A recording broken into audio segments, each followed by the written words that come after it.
kembali bergabung di kanal YouTube KPU Provinsi Sulawesi Tenggara.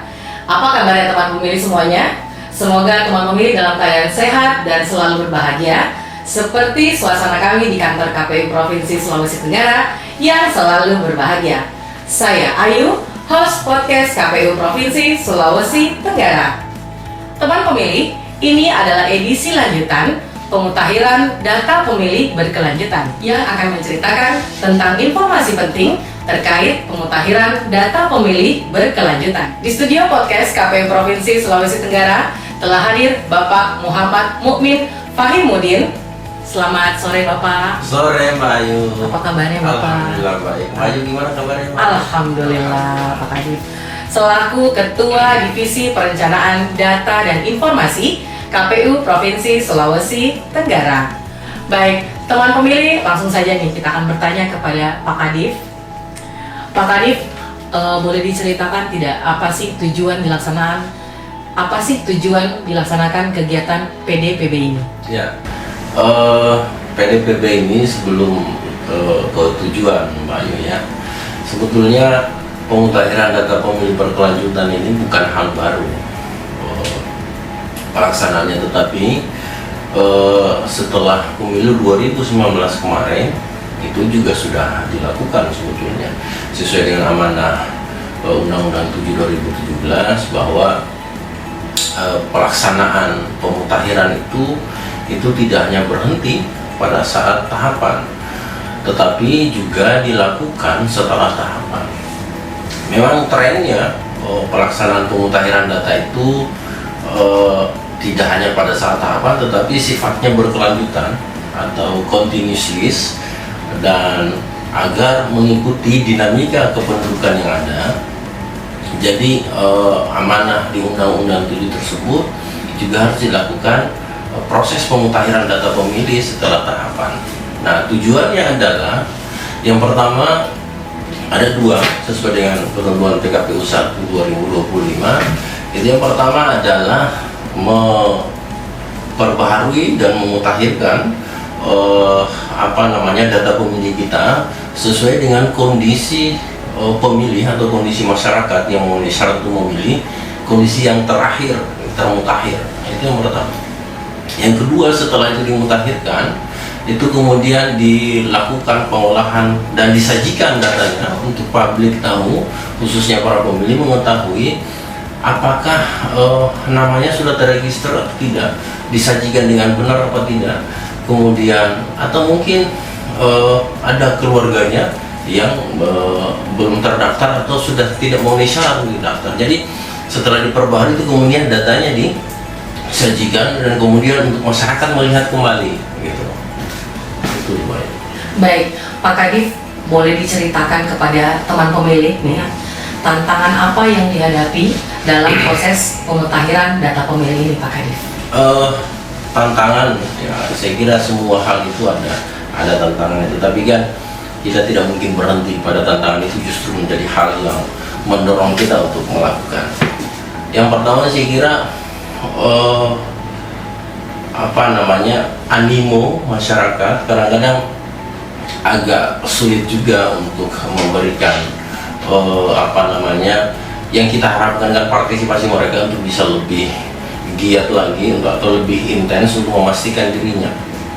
Nah, ini mungkin juga kita tidak bisa menyalahkan kondisi masyarakat, tetapi kita yang KPU yang dengan tagline KPU melayani ini harus betul-betul bagaimana caranya bisa hadir di tengah-tengah masyarakat untuk bisa termasuk soal memastikan diri mereka gitu. Jadi ini proses bagaimana biar masyarakat langsung melihat nama saya kayak sudah terdaftar apa enggak gitu. Nah, ini menjadi satu tantangan juga buat kita, challenge buat KPU khususnya di Sulawesi Tenggara untuk bisa menyediakan data tadi, khususnya daerah-daerah pelosok. Kita kan daerah perkotaan mungkin mereka punya gadget, punya segala macam, punya internet, tetapi kita masih punya blank spot, kita masih punya wilayah-wilayah kepulauan, wilayah-wilayah pedesaan. Mereka juga punya hak untuk memilih, punya hak untuk diregister sebagai pemilih. Nah, ini menyentuh masyarakat sampai pada lapisan bawah untuk memastikan mereka terdaftar itu menjadi satu tantangan yang luar biasa. Luar biasa tantangannya Pak Kadif ya terkait ini. Baik Pak, boleh dijelaskan kapan sih waktu yang tepat untuk memperbaharui data diri bagi teman pemilih yang termasuk dalam kategori pada kegiatan PDPB ini Pak Kadif?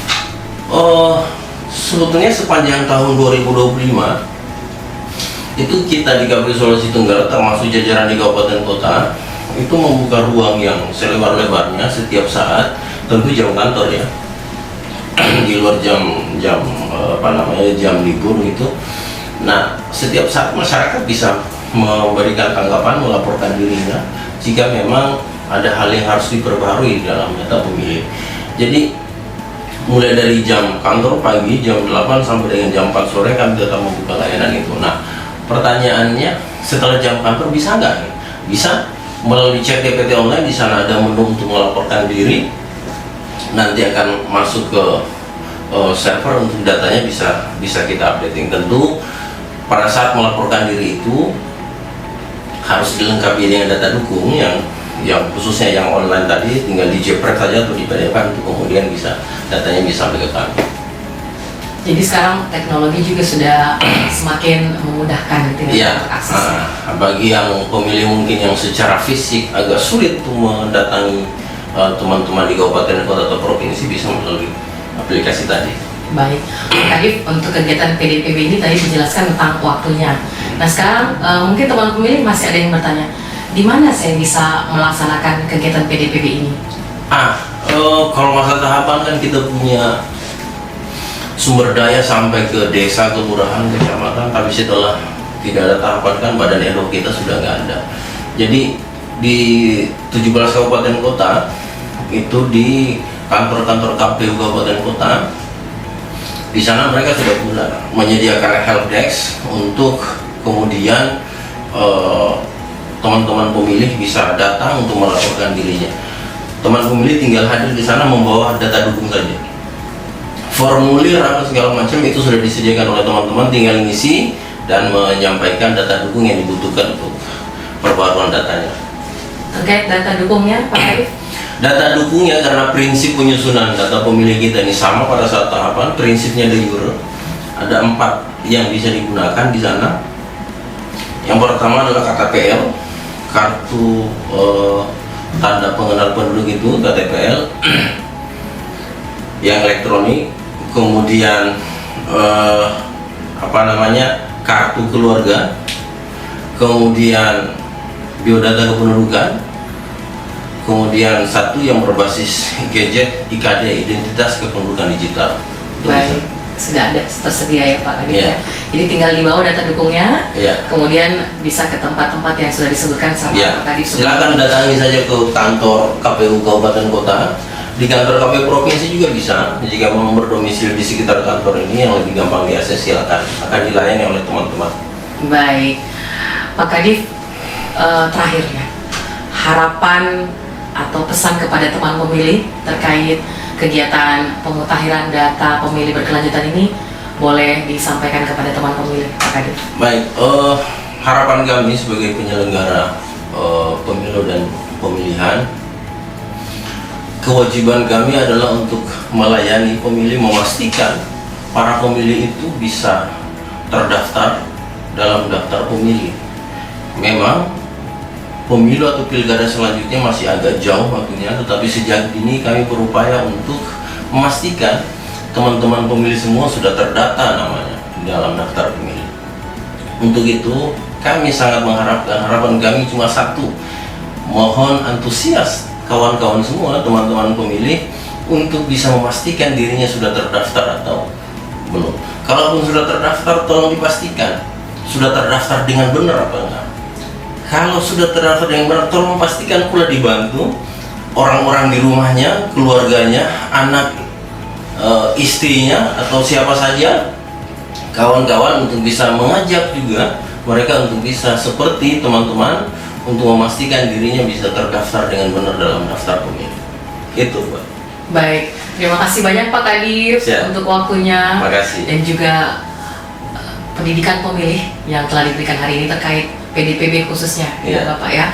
Baik, teman pemilih, untuk memastikan data diri Anda bisa juga diklik di website cek dptonline.kpu.go.id. Kemudian juga sudah ada barcode juga yang kami sudah share, ada di sosial media KPU Provinsi Sulawesi Tenggara, ada di Facebook, Twitter, Instagram, dan juga di TikTok juga sudah kami share, Pak Kadif, terkait link dan juga barcode-nya yang bisa digunakan oleh teman pemilih di mana saja berada. Baik, teman pemilih, demikian podcast edisi lanjutan hari ini terkait pemutahiran data pemilih berkelanjutan. Terima kasih kami ucapkan kepada Bapak Muhammad Mukmin Fahimuddin, Bapak kami, Pak Kadif, Perencanaan Data dan Informasi KPU Provinsi Sulawesi Tenggara, untuk waktunya Pak Kadif. Dan teman pemilih, sampai jumpa di podcast edisi selanjutnya. Terima kasih. Assalamualaikum warahmatullahi wabarakatuh.